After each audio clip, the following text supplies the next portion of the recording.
Everybody. I am live from Peru, in the Sacred Valley. I'll give you guys a little peek. It's quite beautiful. Um, and I just wanted to kind of share my process of what I'm doing to remain hopeful during times of heartbreak.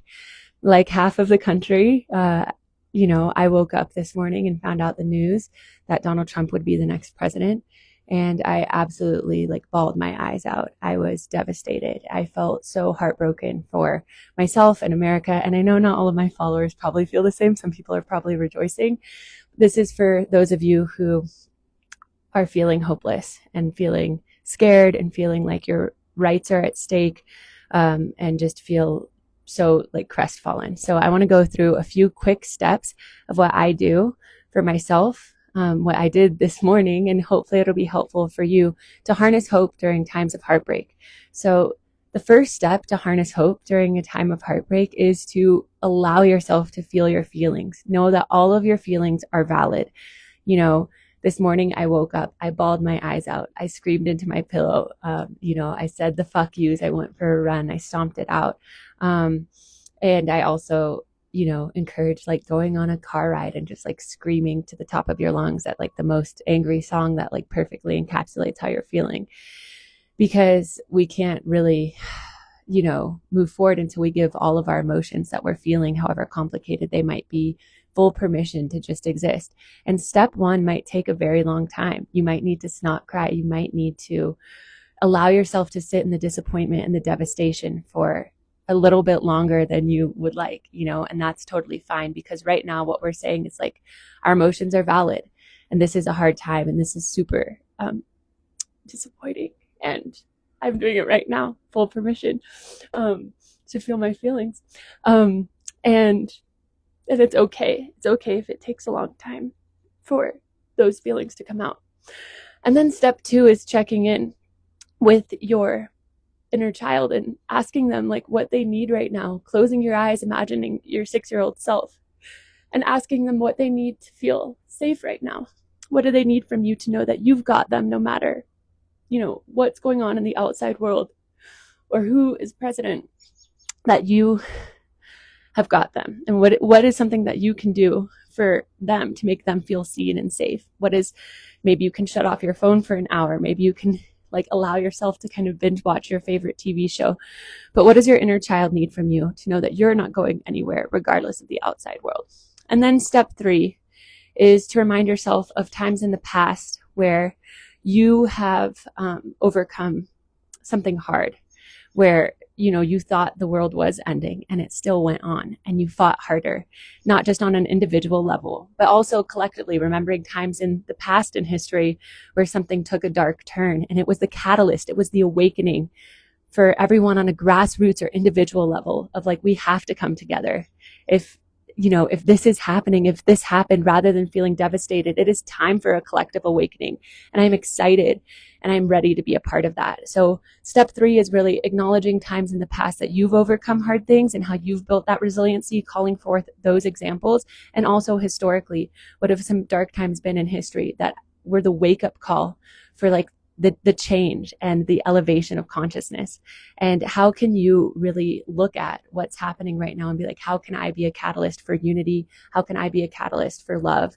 How can I be a catalyst for joy? And then step four, after we've acknowledged ourselves, we've given ourselves the strength, we've given our inner child what they need, we've allowed ourselves to feel our feelings. Step four is taking action. My friend Amanda Nguyen, who founded RISE, which drafts a Bill of Rights for sexual assault survivors, made a beautiful post on this today.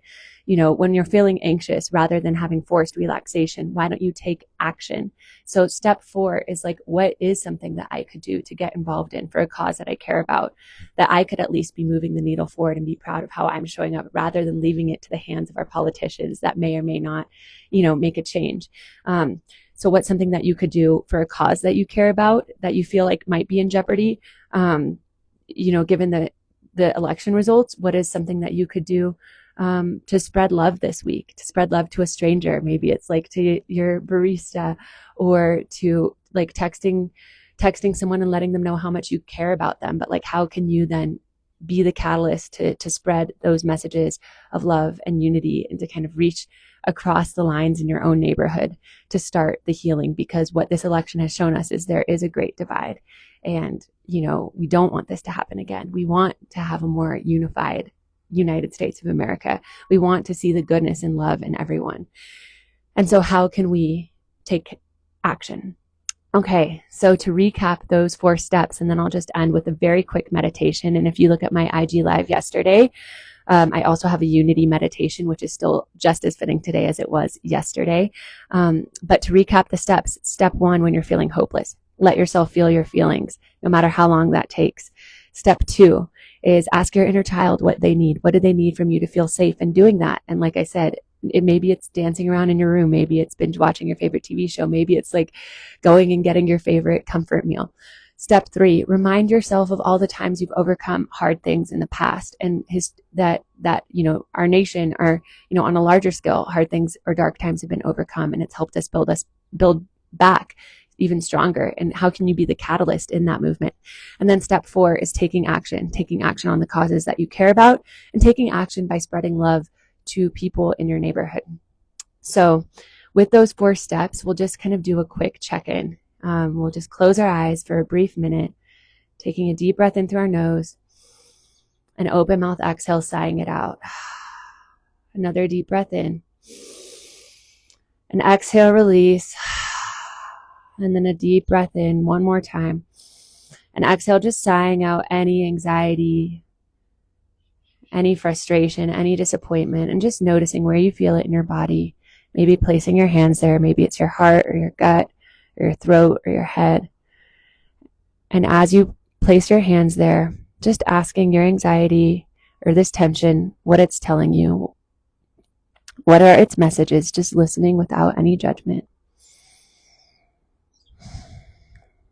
And as you let this scared part of you speak, just seeing internally, like your inner child speaking from that scared place. And with your hands on that body part, just imagine sending them so much love.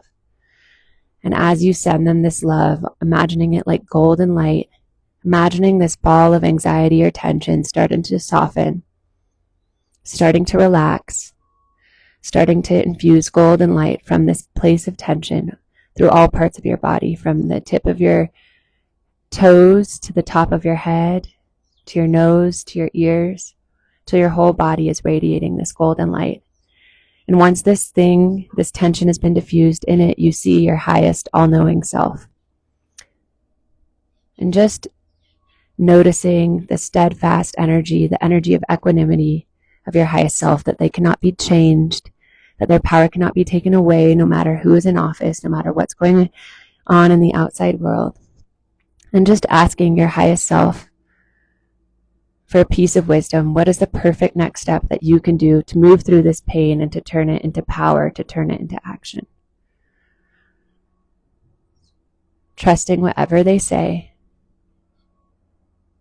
thanking them, and imagine this action, this mantra, this step that they've given you, just rubbing your hands together, feeling it amplify in your hands, feeling the heat in your hands, and then imagine sending it out to other friends or loved ones who need it during this hard time, sending out to the groups of people who feel marginalized or scared during this time, sending it out to the people across party lines, sending it indiscriminately to everyone across the country, imagining this beautiful healing taking place even though we are in so much pain, feeling yourself as the catalyst, seeing the possibility of others waking up to continue to be the catalyst, and then giving yourself a hug, letting yourself know that you love you, that you've got you no matter what, and opening your eyes, taking another deep breath and exhaling it out.